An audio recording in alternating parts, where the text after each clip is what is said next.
Hello and welcome to SETS Consulting. My name is Kyle LaCroix. I am the Chief Education Officer of SETS Consulting. So glad that you are able to join us. Today I have a very special guest, that being Lisa Pugliese LaCroix. Lisa Pugliese is the 2018 USPTA National Star Award winner. She is the founder of Love Serving Autism, an amazing organization based in Palm Beach County. There's so much to talk about, Lisa, and we will get into all of that, I'm sure.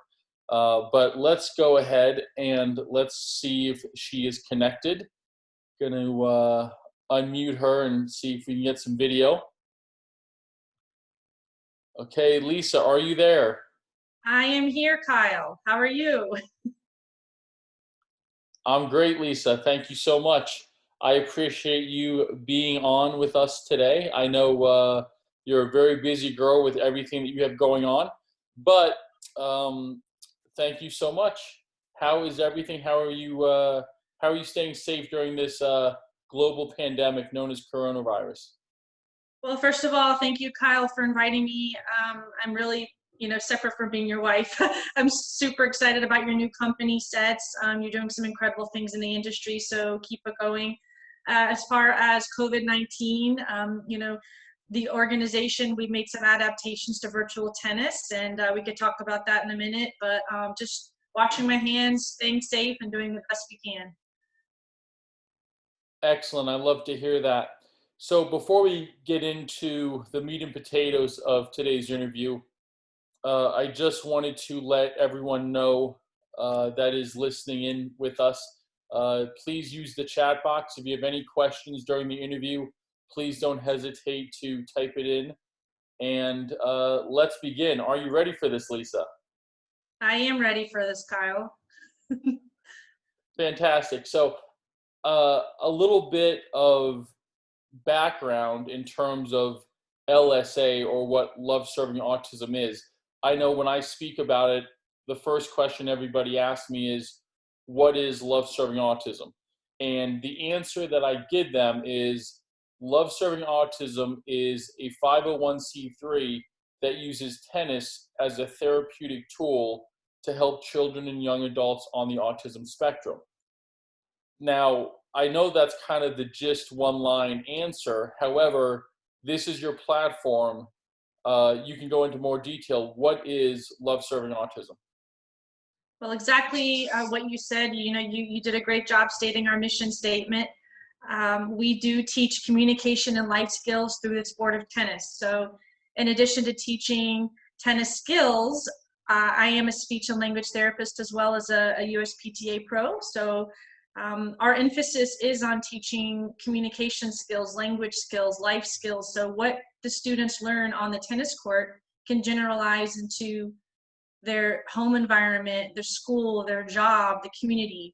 So we want to make it more than, tennis is obviously an incredible sport, and it's great to work on technical skills, but we have in my mind, a bigger vision for making an impact for the children and adults on the spectrum.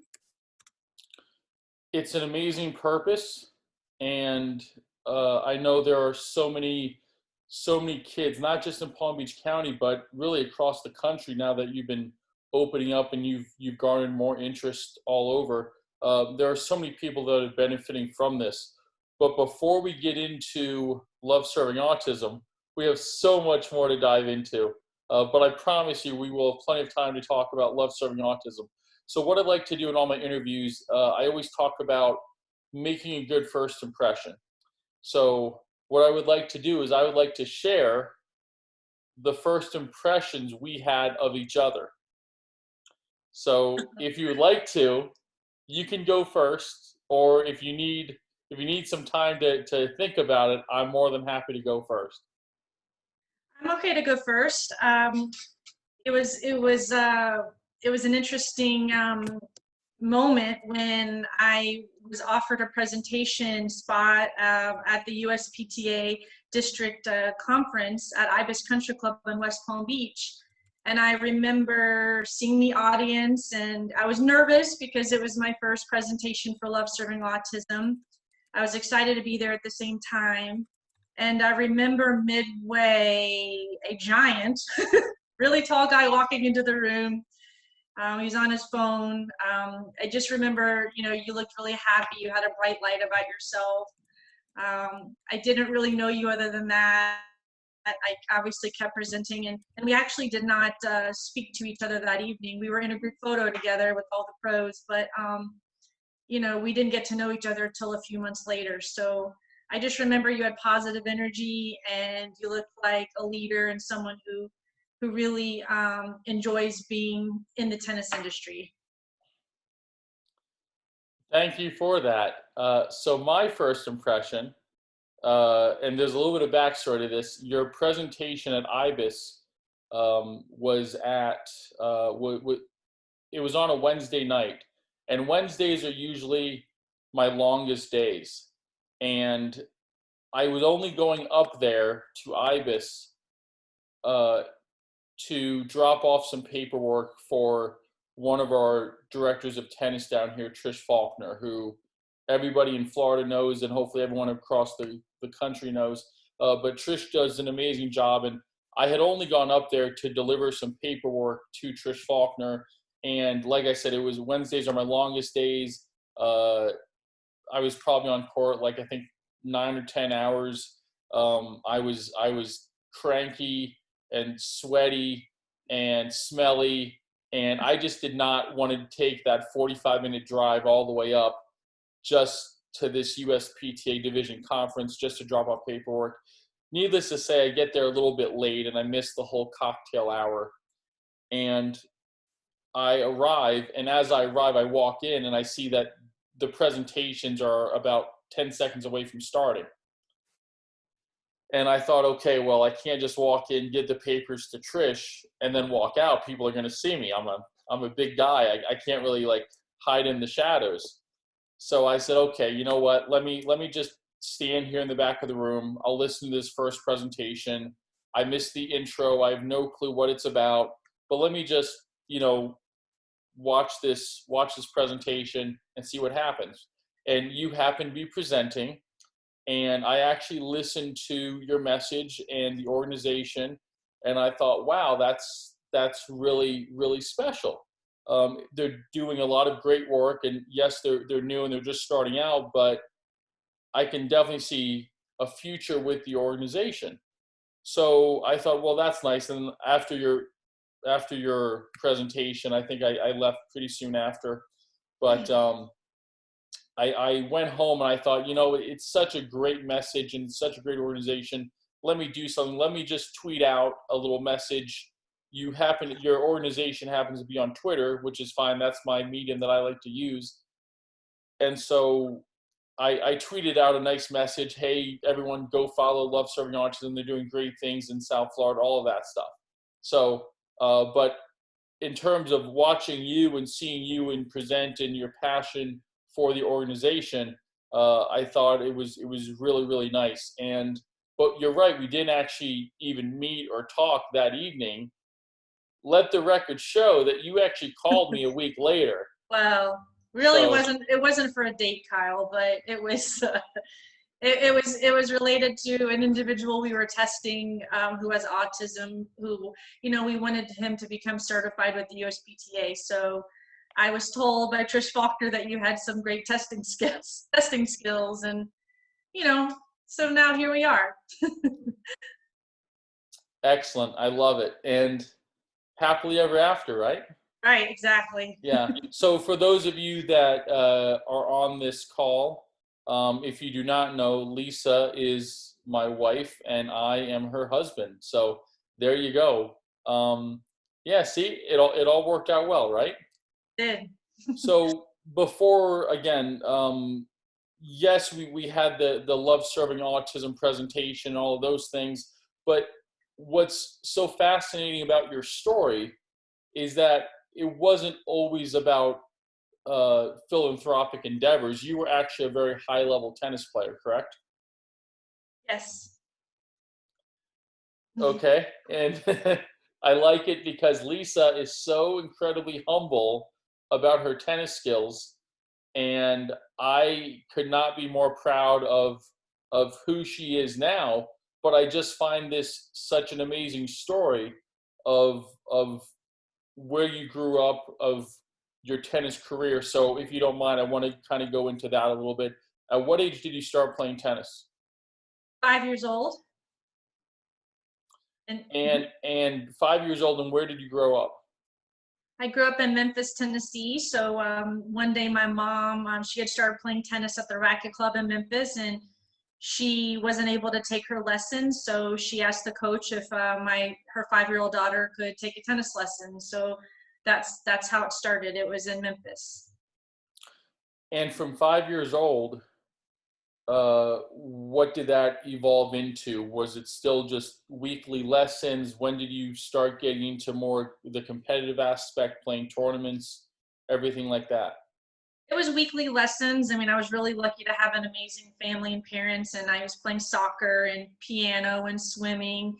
And I actually became really interested in the piano. So I had to somewhat make a choice between playing tennis and piano because I wasn't able to practice enough anymore with the piano because I realized how much I love tennis. So I don't recall the exact age I started playing a tournament per se, but I know it was a few years of just lessons and clinics with the kids. And I just would go home and I would practice hitting on the wall in my parents' garage repetitively for hours. And I just knew that I really liked the sport. Right. That's great. And so coming from the land of good barbecue and Elvis Presley, Memphis, Tennessee, you moved down to Boca Raton. And that's kind of where your tennis career really kicked into high gear. Can you tell us about that? Sure. So my dad, my dad is a bond trader, and he had a job transfer. And my family moved from Memphis, Tennessee to Boca Raton when I was 14 years old. And the Southern tennis level is I was number one in the South in juniors, but again, it's a little bit different than Florida tennis. So initially, my parents thought, well, I'm not sure how she's going to do in Florida, but we're moving anyway, and we're going to do our best and get a good coach for her. And so it was a big transition from the South to Florida in many ways. Very competitive. It was a different mentality, but thankfully I was able to transition, and I had a great support system. And growing up in South Florida, I know it's a completely different environment, much more competitive. They really kind of put you in with the cream of the crop down here, but you actually thrived, and I think it certainly made you better. And obviously, being juniors, having played junior U.S. Open, all of those things. Were there any matches that stuck out to you as a junior? Well, I actually really enjoyed playing Florida tournaments. I love playing state championships. I loved, after a while, once I adjusted to Florida, I did not enjoy the kids cheating, but there was a lot of pressure I found in Florida tennis from parents and, the juniors to win. But I felt really confident playing in Florida. And I typically, was number one in Florida. I believe a 14, 16s, and 18. So I did excel in that area. I do remember playing tournaments at nationals, which were fun experiences. I think the U.S. Open to me and Junior French Open were my most memorable experiences because you were playing with players from all over the world, and I really I enjoyed playing tennis at that level. There were different kind of pressures associated with it that I did put on myself, being a bit of a perfectionist. But again, I think I would have to list those two tournaments, especially in New York City. That was like a wonderful experience. Excellent. And when you talk about your junior experience, obviously it was a pivotal time in your life, but you weren't just the number one junior in Florida. You were the Mhm. number one and number two junior in the country. So again, Lisa's humble here, so I'm going to brag for her. She was more than just a top junior in Florida. She was one of the best, if not the best, in the country. And because of all that success, it led you to a career, a college scholarship at Duke University, which I know you attended, and then you transferred to quite possibly the greatest tennis program in the country, University of Florida, the women's team. Can you tell us about your experience at the University of Florida? Yes, I did start at Duke University. I made the choice when I was, 17 years old, whether I was going to turn pro or go to college. And in Boca Raton, I went to a private school, and education always came first. So I said, well, first I'll play college tennis, and then kind of see after that where I will end up. So when I had the offer to Duke, I attended. I missed home. I missed Florida. It was freezing there in North Carolina at the time. They did not have indoor tennis courts for the women's team. So, it was a big transition. So I did end up asking, can I transfer back to Florida, and ended up at UF. And Coach Andy Brandy was the coach for the team. And, he sat me down. I remember this conversation with my mom right next to me and said, we are a program who, we expect you to perform. We have expectations of training hard and working hard. And if that's what you like to do, then, you're welcome to join our team. So again, I made that decision to transfer, and it was one of the best decisions of my life, because I still talk to my teammates to this day. So it was 3 years on the team, and we did quite well, like you said. I mean, it was a lot of practicing and training. It was not the typical college experience by any means, but that's okay, because we sacrifice a lot to maintain our grades and to play tennis and travel. And my junior year, we were finalists in the NCAA's, and then my senior year, we won the national championship. So we played Stanford in the finals, and it was a very I know Kyle just finished schooling at Stanford, by the way, his master's degree. So we did beat Stanford, but it came down to like 1 or 2 matches. It was really close, but we bonded as a team, and we expected to win, because when you're with teammates who want to win and they have that winning mentality, then you expect that from yourself. Absolutely. And that 1996 Florida Gator women's tennis team was dominant. I think you guys didn't lose a match the entire season. So it was just impressive. And obviously the roster that you had top to bottom was great. But let me ask you this. Being at Duke and being at Florida, did you have any volunteer opportunities in terms of philanthropic endeavors? Is that something that you were looking for at that time?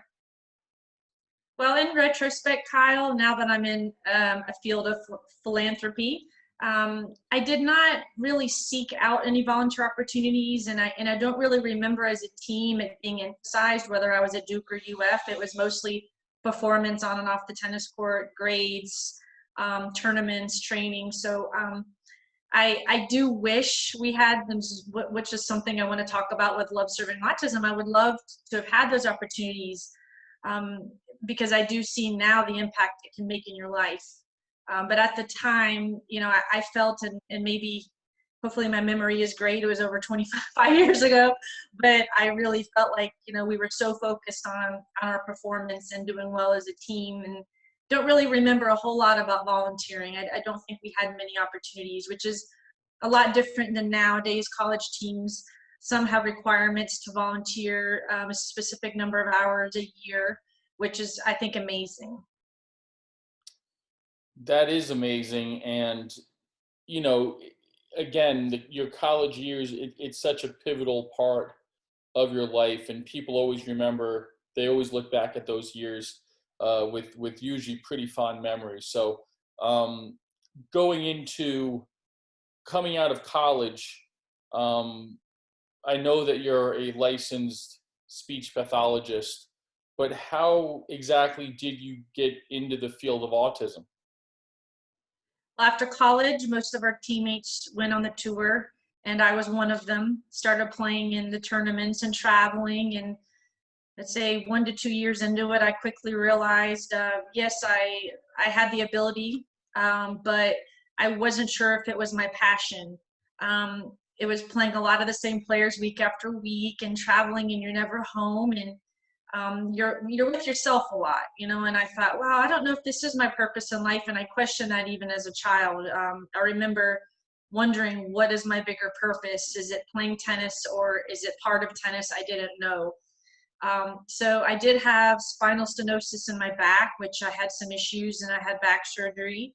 I definitely overtrained physically in my mind just to cope with things and figure out, kind of to deal with a little bit of on-court anxiety that I placed on myself to perform. And I feel like, it didn't help your back or your body to train at that level. But again, I wanted to succeed. So I ended up having surgery. I taught a little bit afterwards at Chris Everett's Tennis Academy in a few places, and didn't really know if I wanted to be a coach for junior tennis players or even, professional players.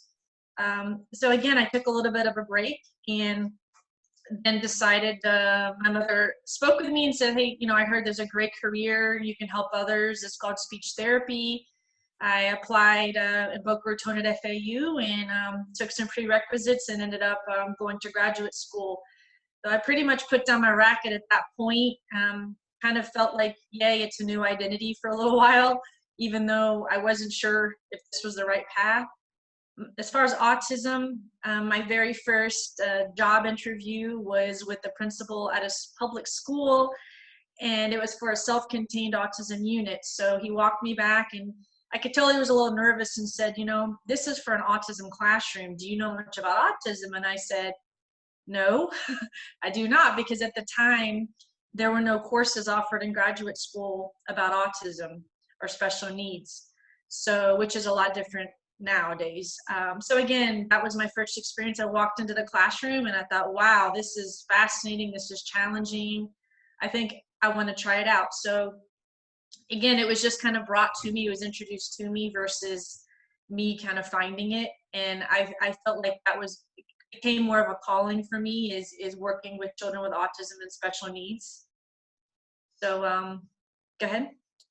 That's great. So could you please share with us your mindset in terms of coming from an elite playing background with all the accolades into a career in speech pathology? Again, you dominated juniors, you won a national title in college, you played on the pro tour, and now you're going into speech therapy and helping the public. Was there a sense of relief from the pressure from tennis going into, like you mentioned, a new identity? Did you feel a sense of relief about that? Yes, I did. And again, I mean, I'm thankful and lucky enough to say I didn't have the typical tennis parents who pressured me. It was more my mentality and my mindset of always wanting to achieve and be number one. So it was, pretty much put on myself. But when I transitioned into autism and special needs, I thought, wow, it's not all about myself anymore. It's about helping others. So it kind of took that weight off of me, and it's not all performance based. So therefore, when you work with child with autism, they make small progress day after day after day, and those expectations maybe I didn't feel were as high, but I felt like it was a different feeling for me when I met these children, because I thought, wow, maybe this is what life's all about, is unconditionally accepting others for who they are. And I kind of channeled the energy I used in tennis into my speech pathology career. So as you know, Kyle, you played college tennis, and you know how it is when you're intense on the court. A lot of athletes at that level, can take that and, use that, the skills they learned in their sport to other areas in their life. So I'm thankful for tennis, because it taught me, it got me through graduate school. It got me through those challenging moments in autism classrooms when I thought, what am I doing here? Because some days were great. Other days I went home and I was in tears, because, at times the children can be self-injurious or aggressive. But I just knew in my heart of hearts that this is where I was meant to be. So I I think my friend Deborah Rosenfeld's going to be on the call today, but I transitioned from 10 years at one school, a public school, to the Pullman School for Autism. But that finally a school where I can work only with children with autism. I was like in heaven. And Deborah is a teacher there, a pre-K teacher who's one of my good friends. So, again, it's a different feeling than playing tennis. Tennis is all about ourselves and coaches, and everyone's focused on you. And when you go into a field like autism, it's more about how can I help someone else. You bring up an excellent point about how tennis is all about you. There's such a dichotomy in your life in terms of at the level that you played at, you had to be a little bit selfish or self-centered. The schedule was around you. Family vacations were based around your tournaments. College tennis, everything was about you and your performance. And then after tennis, it goes into pretty much everything but you. It goes into your students. It goes into all about the kids. And I just think so few people have that ability and talent to be able to switch to be able to actually turn the switch like that, to go from off and on. So that's impressive. So we're going to get more into the Love Serving Autism charity and foundation. However, I want to embarrass you a little bit. I have some pictures that I was able to collect. So what I would like to do is I would love to bring that up. I'm going to screen share right now. And I think with these pictures, you're going to be able to see and I definitely need some explanations on these as well. So let's go in. Can you see these pictures? Yes. Okay. So this first one, again, great backhand. You had the Diodora shoes. Right. I can't tell what top that is. The Lessay. Okay, perfect. Fantastic. Which sounds a lot like LSA, as in Love Serving Autism. So it all makes sense. It all comes full circle. But look at that technique, closed stance, eyes on the contact point. And what's interesting, too, about your game, and this is, I think, when I first realized that I was falling in love with you, is when you told me that you use the same grip for every stroke. Correct? Correct. So you've got kind of like a modified traditional Eastern that many people might even consider continental on the forehand. You had that same on the backhand, your serves and volleys. Well, we're not going to go into those, but pretty much ground strokes. But I will say it's very impressive, and clearly you were taught by someone, and I know this coach, Matt Mitchell, who was an All-American at Stanford, but great technique, but holy cow, quite the player. And the fact that you use the same grip for every shot is just remarkable. I didn't know there was and Kyle, until I met you, I really didn't know there was a difference. I thought, wow, these kids nowadays play with all these, semi-Western grips, and life's different. But back then I never switched grips, so it was easy for me to do that for whatever reason. Keep it simple. Keep it simple. I love it. So let's talk about this one now. Oh. So you have a little bit of hang time here, I see, which is impressive. You're a good 2-3 inches off the ground, and you're actually inside the baseline, maybe even around the service line, hitting a very high volley, which honestly, I didn't know you really came into the net that much, because we hit a bunch of times, and you were pretty much kicking my butt from the baseline, so there's no reason for you to come to the net. But I notice here, you're actually hitting a high volley. This was while you were at Florida as a Florida Gator. Any comments on that? Yes, I'm pretty sure Andy Brandy is behind me yelling, "Get to the net," because I typically would just try to hit winners from the baseline and watch players run around, and never fully felt comfortable at the net. So he did teach me a lot about swinging volleys and getting in more. So that's probably what was going on in that picture. And just goes to show you opposites attract, because I'm a serving volleyer. So There you go. Yeah, it even says that on your license plate. It does. I have a USTA Play Tennis Florida license plate, Yay, yay. which I'm sure Laura Bowen's on this call. I'm sure Okay. she's very excited about that. But we're going to get more into USTA Florida in just a bit. Here's a team picture. You're up there. You have Jill Krabus and Dawn Booth there on the bottom row. Andy Right. Brandy's in the corner. There you go. That was a great team, huh? Yes. We were very into Reebok at that time. I can tell you got some Reeboks there. I think this might have been a year or so later where they came out with the Reebok pumps. Correct. Yeah. Yes. Yes. Gotta love the Reebok pumps. And then here it is, 1996. Florida Gators win the national title.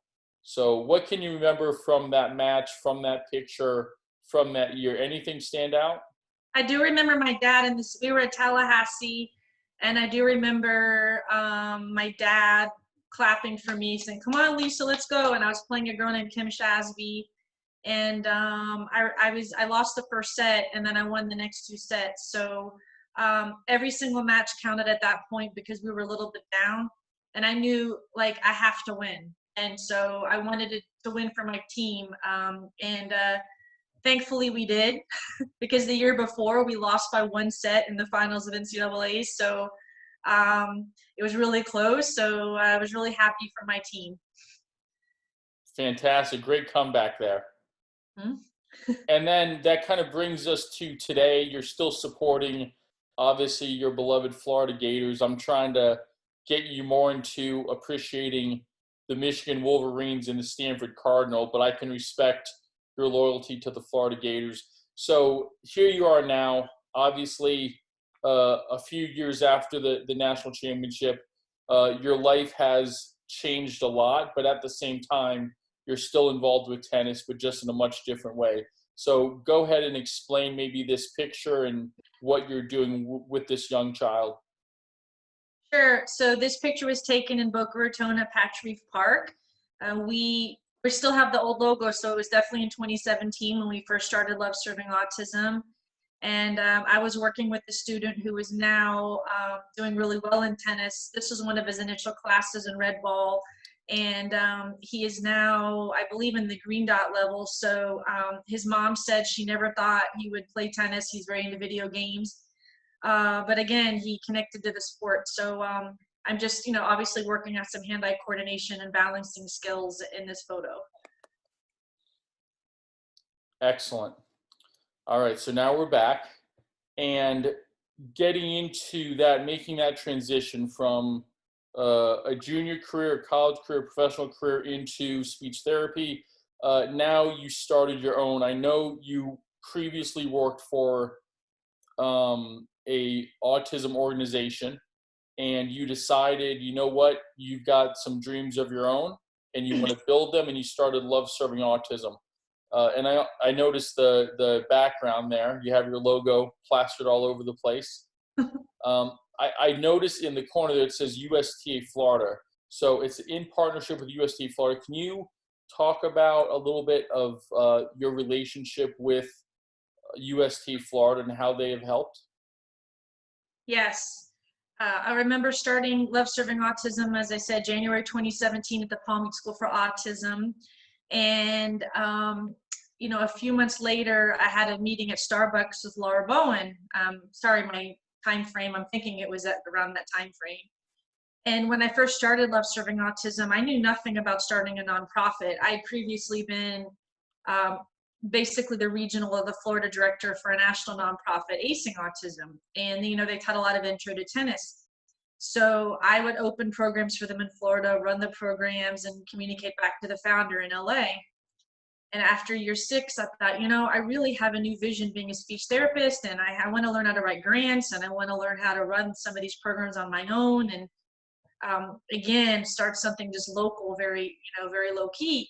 And Palm Beach School for Autism program blew up initially. We had 40 children sign up for the first class. I thought, okay, well, and it is a large school. It's like the second largest charter school in the US, I believe, for children with autism. So thought, okay.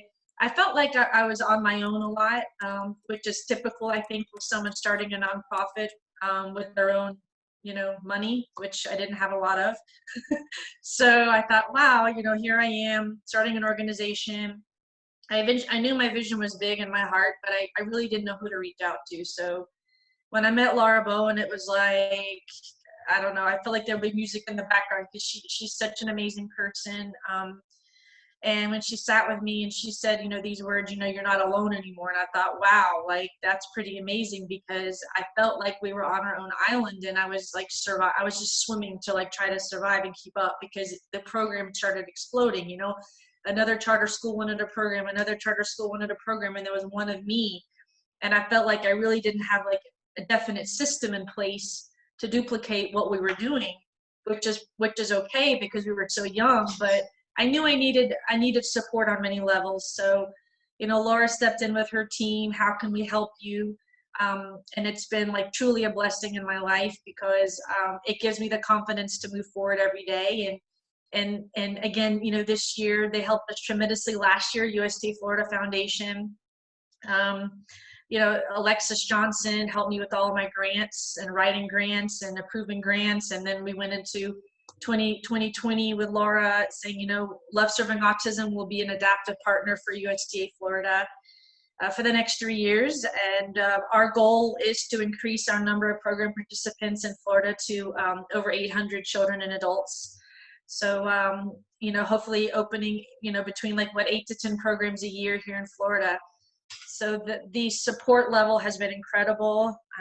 Again, it's kind of like a dream for me, because even Deb, who's hopefully on the call right now, knows how much I was hustling, working as a speech therapist full-time at the Palm Beach School for Autism, quickly changing into my tennis clothes, running out the door, setting up for the program, communicating with the parents. I mean, it still is 24/7, but as Kyle knows, but it's 24/7 in a more peaceful way. It's like, okay, I have a feeling that I know that USDA Florida is there. I know that, Kyle's in my life. I know that there are friends and family who are now supporting the vision. And, we're not fully there yet in my mind to where I would envision it to be. And we could talk about that. But the forward movement has been incredible in the last year. Excellent. And we will get to that vision in just a bit. I want to know, what do you think is the key factor? What makes Love Serving Autism so different and so successful compared to all the other programs out there? I believe that I wanted to create a program with a pathway. So there's a few things. I wanted to create an adaptive pathway for tennis, so that you're at the red ball level, which is beginner level, and then there are more options you can advance. So red ball, orange ball, green dot, and yellow ball. I wanted to open that pathway up, which we are. In addition, I also wanted to apply the skills I've learned as a speech therapist in the program. So creating communication visuals and using communication technology and providing a visual schedule so that the children know, the order of activities in tennis class. Also, we want to include occupational therapists, physical therapists, which is currently a goal for us in the near future, is to partner with the company and really start working on providing therapies during tennis class, which I think that would be an incredible experience for everyone. Also, one of my goals is to help develop a specialization for tennis professionals in the industry who want to learn more about autism and special needs, so more of an adaptive specialization certification. So I guess there's different components that I wanted to differentiate us from other organizations, but I think those would be like the top 3. Wonderful. And when you speak of the organization, I can attest to this firsthand.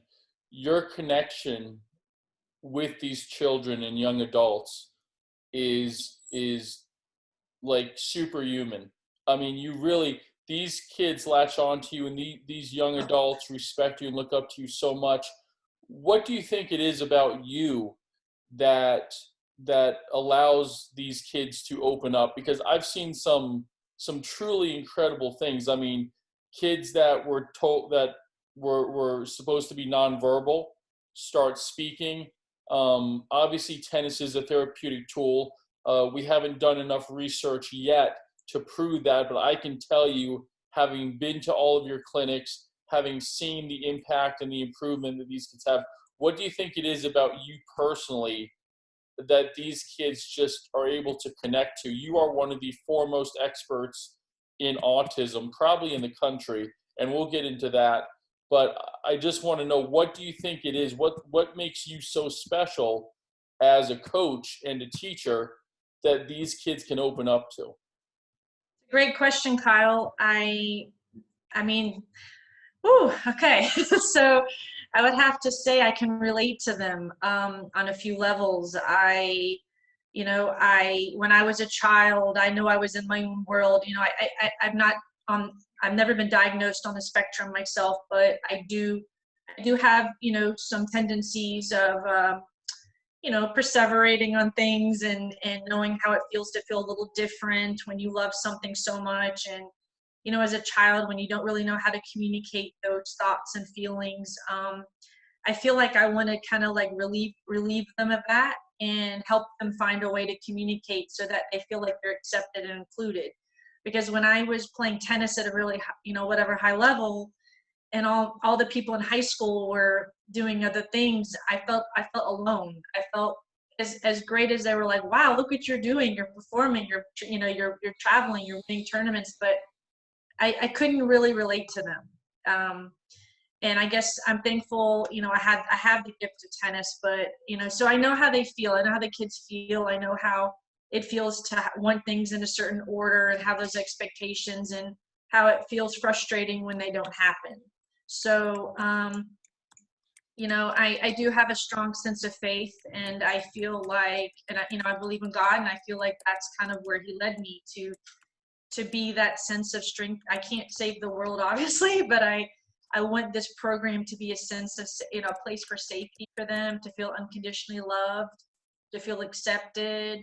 And, that's why I'm super picky about who we invite as program directors, because, to me, it's more than tennis. It's almost like mentoring and guiding and loving kids and adults who don't really feel that way all the time.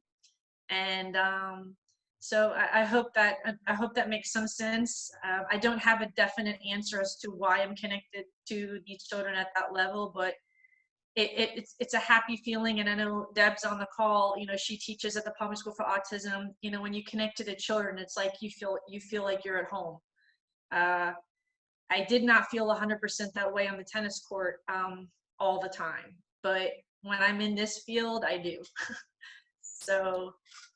And Yeah. what was there one moment in your tennis career where you felt, that you specifically remember, that you felt like maybe you had a higher purpose? Yes, I was at the U.S. Open Juniors, and I remember I was a wild card actually that year, meaning they just give you an entry in, and I made it to the was it quarterfinals or round of 16, one of the two. I was like one of the only Americans left, and I looked around and I thought, oh my gosh, like, as great as this is, I don't know if this is my purpose. And I know that it's hard for me to verbalize that, because most people would think, wow, that's amazing that you're one of the top players in the world in junior tennis. But at the time, I felt a little bit disconnected, and I didn't know why.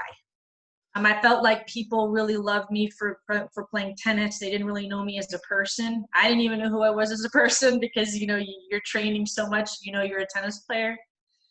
But I think at that point, I kind of like connected the dots that, at some point there'll be something in my life that's a higher purpose.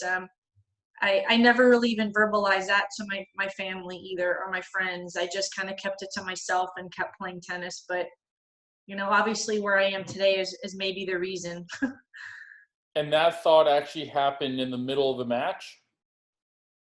The thought happened when, some people were walking by and asking for autographs from different players, and they came to my court, and I was signing, for a child an autograph or something. And I think that's when it made me realize it didn't seem genuine, even though, again, to a lot of people, that's their life and you're playing on the tour.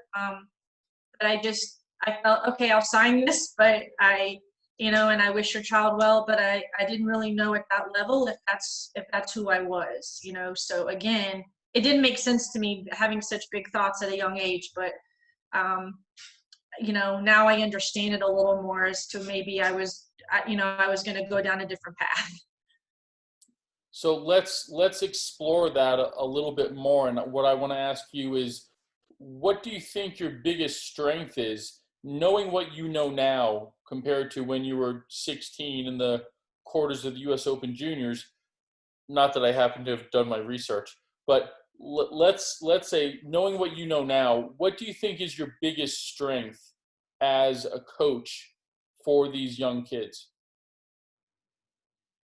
I would have to say that it's my biggest strength is maybe what I did not do as a junior myself, but maybe just whether they had a great day or an off day, they're still special. They're still amazing. They're still loved. They're not identified. Their identity is not based on winning or losing in a sport or anything. As long as they give 100% and say they had a great day and you win, great. Or you have a day when you're autistic and you can't self-regulate that day and you might be off, and that's okay. A lot of the children always say they're sorry to me. I'm sure other teachers experience this too, but it's like they want to control it. They want to be able to control how they're feeling, but they can't always do it. So, I do hear that often as well. But our goal as coaches, especially in tennis, for adaptive tennis, is to really say it's okay. You could take a break or come back tomorrow, or, just be yourself, because you're still loved whether you're a rock star that day or or you're struggling. That's all. So here's what Deborah Rosenfeld said. She put a chat in. She sent a message. She says she would say that those that participate in your program feel your heart. They know your love is unconditional. Thank you. Is that pretty accurate? That's what I'd like to portray. I'm hoping Okay. they feel that way. And Mhm. Deborah's the same as a teacher. The children feel that from her. So, you know, thank you. Well, mission accomplished, because I do agree with Deborah on that one. Going into, again, I mentioned earlier, you are really an expert in the field of autism. Your connection with these kids and your education makes you stand out. So I want to ask, because of your expertise, do you have any other events going on outside of LSA? Are you partnering with USTA National on anything? Well, currently, no, we have a lot of events going on all the time. Now it's virtual. And again, we partner with UST Florida, ourselves in Special Olympics Florida. We did start, and I've already spoken to Laura about this. I have a big vision of designing an indoor inclusive therapeutic tennis and therapy center here in South Florida. I think it'd be so amazing to have a center, in addition to all of our programs, where children and adults can come in and really learn to play tennis and receive therapies, speech, occupational, physical therapy. I'd also like to have neurotypical, meaning children and adults who don't have autism, or children especially who don't have autism, come in and learn like the developmental skills of tennis and be peer models and role models for these children for language skills. So USTA National does have a facilities management grant program. I sent them an application of what I'm interested in, and again, they contacted me and said, this is an amazing project. It's the first one they've ever done, maybe inside an industrial warehouse for tennis. But so it's in the beginning. UST National did invite us to the U.S. Open in 2019. We were one of the two adaptive groups, and Kyle was an encore coach. So we had a great experience. We had 21 children from Florida to New York, and they played tennis on court 17 at the U.S. Open. So UST National, we're not necessarily an adaptive partner, but they do support us and invite us to different events. And I'm on the UST National Adaptive Committee for Training and Education. So we're currently working on a curriculum for coaches so that they could teach individuals with special needs. There we go. That is exactly the answer that I was looking for. And it's funny you brought up the U.S. Open trip.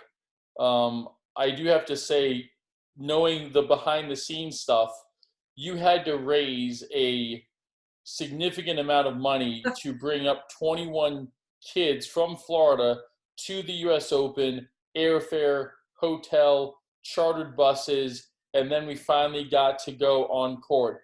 When I bring up the date, August 31st, what comes into your mind?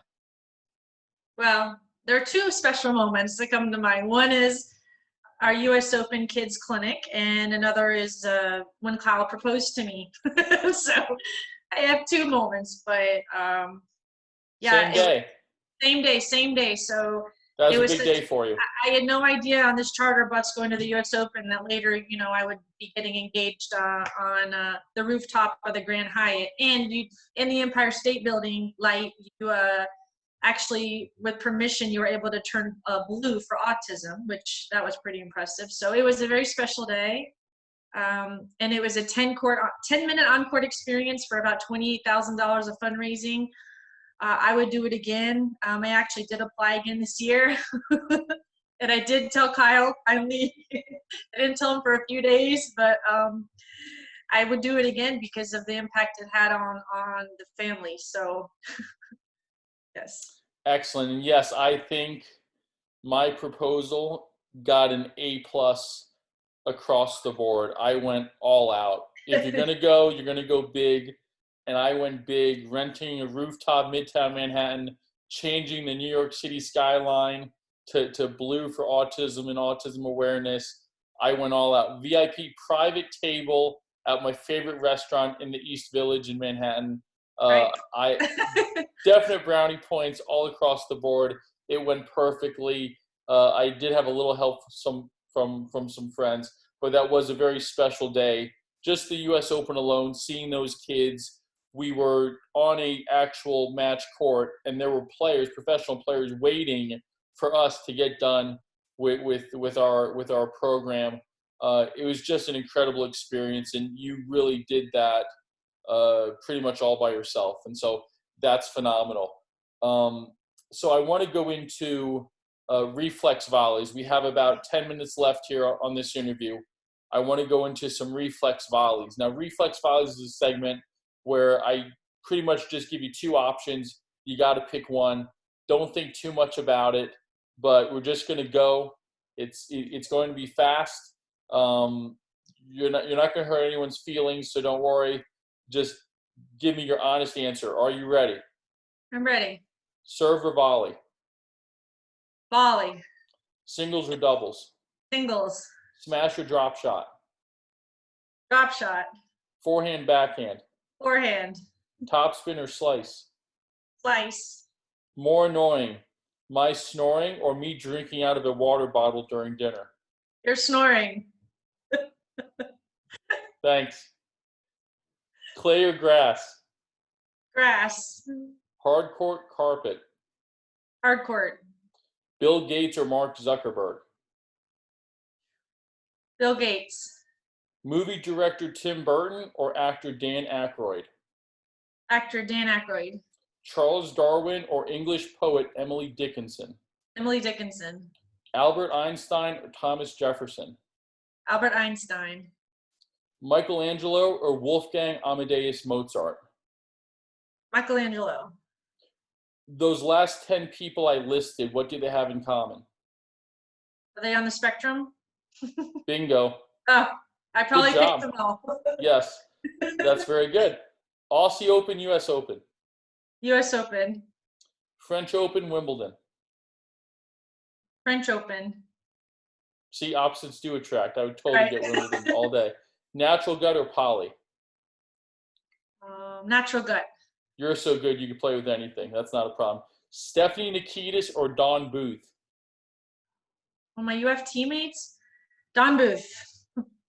Lisa Raymond or Jill Krabus? Jill Krabus. Andy Brandy or Mr. Miyagi? Oh my gosh. Andy Brandy. Danny Werfel or Tim Tebow? Tim Tebow. Black or white? White. In or out? In. Reebok pumps or Nike Air Max? Reebok pumps. Of course. New York City or Memphis, Tennessee? New York City. Kyle as a fiance or Kyle as a husband? Kyle is a husband. That's a great answer. If you would have answered incorrectly, in the words of the Eagles, there would have been heartbreak tonight. Oh, Final question. okay. Okay. I've been emailed this numerous times, and people come up to me and they always ask. So, and I tell them that they should just ask you. What does it take to get the man of your dreams? Wow. Well, he's here now. It took quite a while. Wow. I'll just say my age. I'm 46 years old. So it took that long. And I think it took a lot of experiences in my life and ups and downs. And, you keep the faith because you know someone's out there, but you don't know who it is. And I knew it would take someone really special who really understood my heart and my passion for my field. Thankfully, you're here because you are, and I'm not just saying this because we're on an interview, but you've been, my best friend and really supportive and understanding and patient when, I have all these events and I'm like, Kyle, hurry up. I need you on the court. Can you please come to our clinics?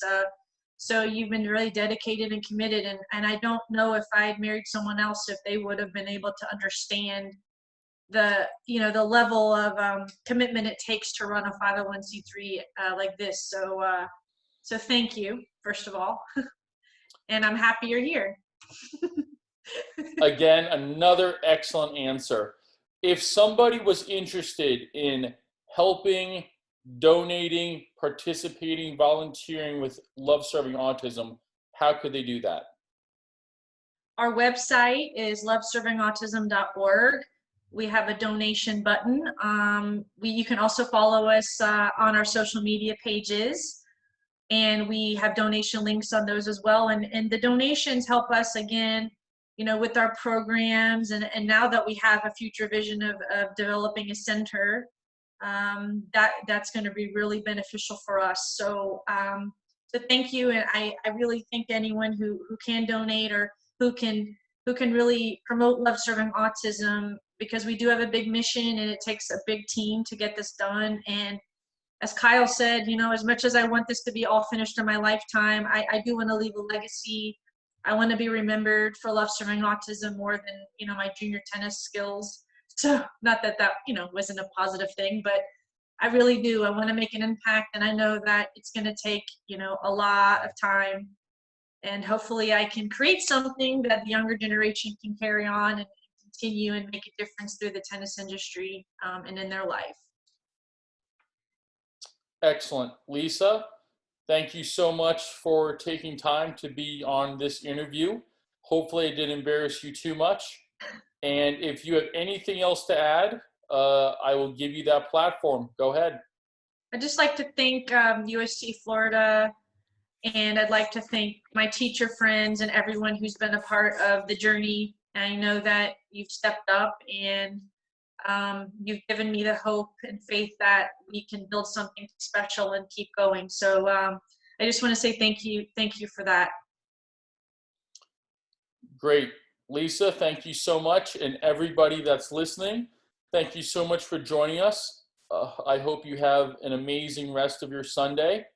And Lisa, I'll see you in about 10 seconds. Yes. Okay. See you soon, Kyle. All right. Thank you. Bye, guys. Take care, everyone. Bye.